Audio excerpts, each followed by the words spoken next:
So, turning on the radio, discovering a first sound. Walking around in nature, collecting another sound. And then listening in a dark room, embracing a sound of night. So in that, you have actually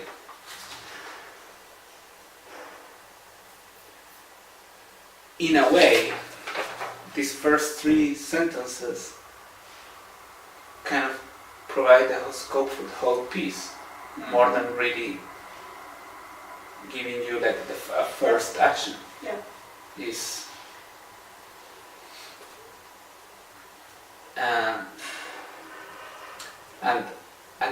perhaps they're better honored, if you will, not linearly, but more like, okay, turning on the radio and discovering the first sound is just creating the initial conditions for things to start.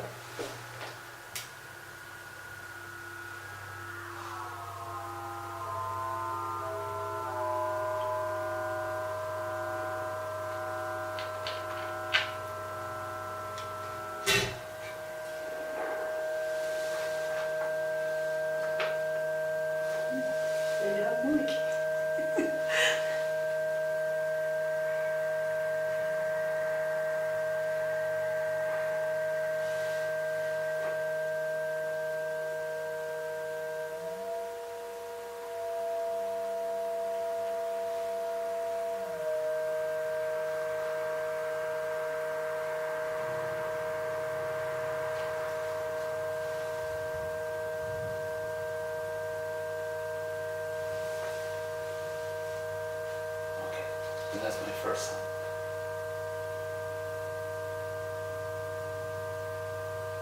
So that for me would be the very first thing. And then the walking around in nature, collecting another sound, would be already invites me to present some kind of disruption to this. Mm-hmm. Like,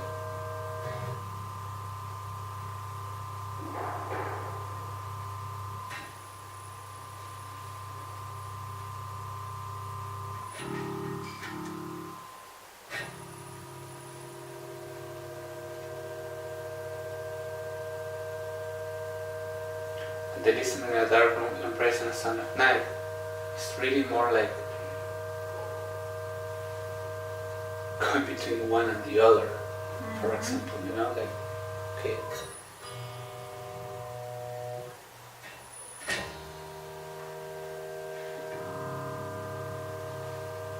And then letting it sit.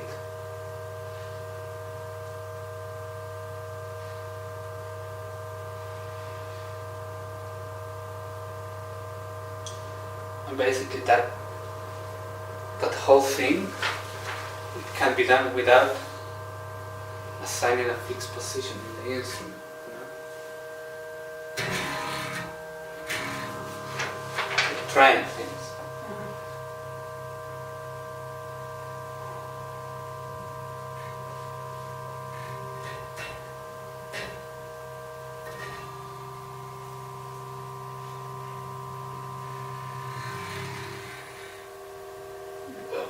Yeah, how would I know?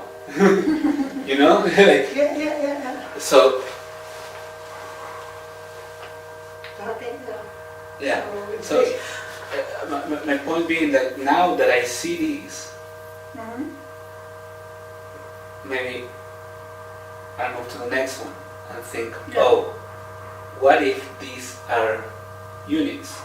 Yes. And then I can go between. So this whole thing is these three lines. Yes. And it can come back again. Yeah. So if I reread this and now, okay, I have this, and now the next chunk is exploring the activity of your heartbeat. That's a call for periodicity, like repetition, constant. And the rhythm of a conversation, same. So the fact that you can go from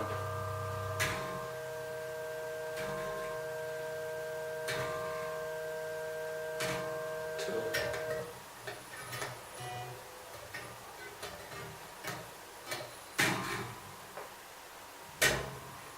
so something that is steady Yeah. to something that has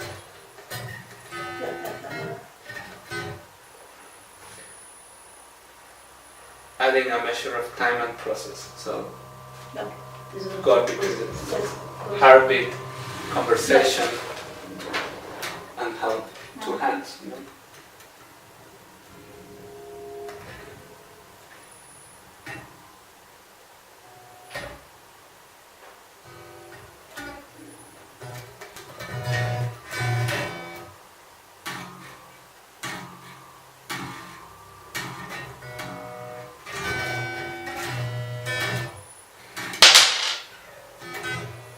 For example.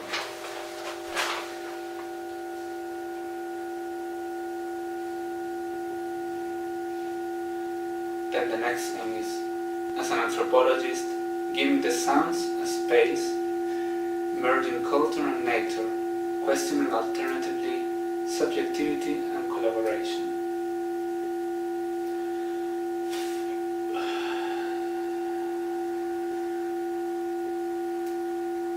This, for me, is silence. In function of what's happening around me. Yep.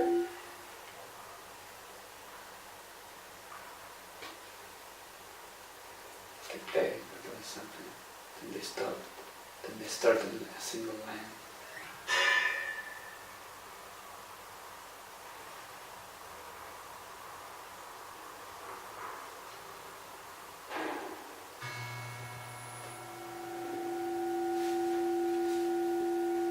So this is the moment where I can allow myself, or I mean more and more now, these are not really specific moments in time, but it's more like this is the unit that I relate to when I shift the attention from what I want to do to provide a space for the others to do things.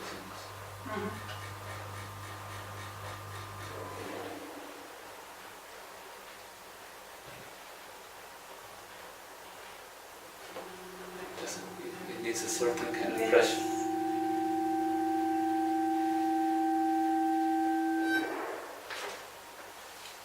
Okay. Then, as an ethnographer, recreating the patterns of time under the blows of rhythm, embedding alternatively improvisation and constraint. Again, this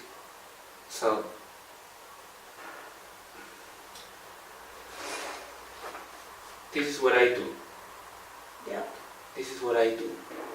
Yeah. This is how I react to my environment through silence, and this is how I react to my environment through sound. Yeah. Now here's where I shamelessly, if you want, if I hear ba ba ba, I do. I imitate. Yeah. I try to enter the world of the other. Yeah, No? I see it. Yes, there is something in this idea of You recreate the patterns of time. That's recalling memory. That's Yeah. repeating what you heard, not repeating what you did before. yeah. That's the difference, no? And then under the blows of rhythm, so probably it will be this kind of vamps in jazz or loops, no? Like someone is doing da da da da da da da da, and then you jump on it because it's there, or it was just there, and you take over the responsibility to keep it alive. Yeah. If it's a group or what I mean. Yeah, in a certain sense, the ethnographer is much more in the thing, in and the anthropologist is the observer. Yeah. So here I restrain myself and I provide space, and here I complement. Yeah. Embedding alternatively improvisation and constraint. So I listen, I try something because I'm not sure how I can do an imitation of what's happening, and then when I found it, I stick to it. Yeah. That's a possible interpretation. And then the latest one is merging nature and culture once more in waves to listen, in waves to walk, before making a whole growing into silence. And that is nothing but the integration of all the elements, no? Yeah. So listen and walk are connected to these two things in terms of action through silence or action through sound, and then emerging nature and culture. Probably nature is what you do without being aware that you do. So nature is, I do these things because that's what I do, and culture is you do these things being aware that you're part of a collective. Yeah. No? Yes. That they are, that there's a context for them to happen. So you not just do them. Yeah. You do them being aware that they are affecting or they're complementary to someone else's nature. So the conventions or the finding the agreement points between different natures are what called cultures. Yeah. And then the approach in silence, which is kind of the ultimate pain, you know?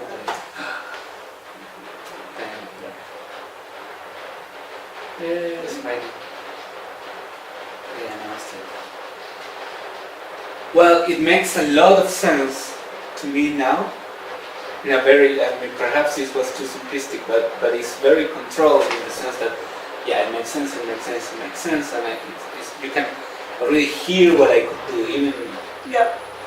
Well, now you've heard what this can do, but maybe finding different tools, but it's much more conceptual than anything else, but it brings a new problem, which is that having these models like this, and then the description of that the presentation of these are more like attitudes, and attitudes that have clear musical and sonic consequences, like relating to one, or shutting up, or doing, or having two models that are autonomous in terms that are very precise in what they do. So, or playing with finding mutating textures, and that's it. So those are my two sounds. Yeah. And then those two sounds as they are, as imposing themselves as natures, or modifying them towards approaching what others are doing, or interacting them to allow the other to take over. Yeah. And the combination of all these things into place with the directionality of eventually losing energy, you know, like, or eventually clearing up. Probably that's more optimistic. Silence as clearing up of things than loss of energy. In a way, it's almost the same. Yeah. There's a question also as a silence. Is it not an ambient noise also? Yeah, probably not. I mean, the way I imagine it immediately is it's not an abrupt interruption. It's more emerging into a unison, and a unison that decays just by you getting used to the fact that it's there. Yes. No more aware. Yeah, but in a way, like that's the thing. You have this constant that is the rain, and you re-hear the rain whenever there's something that interrupts it, like the thunder. Yeah. You hear the thunder, and the thunder has a weight because it reminds you of the rain again. You can interpret it like that if you want.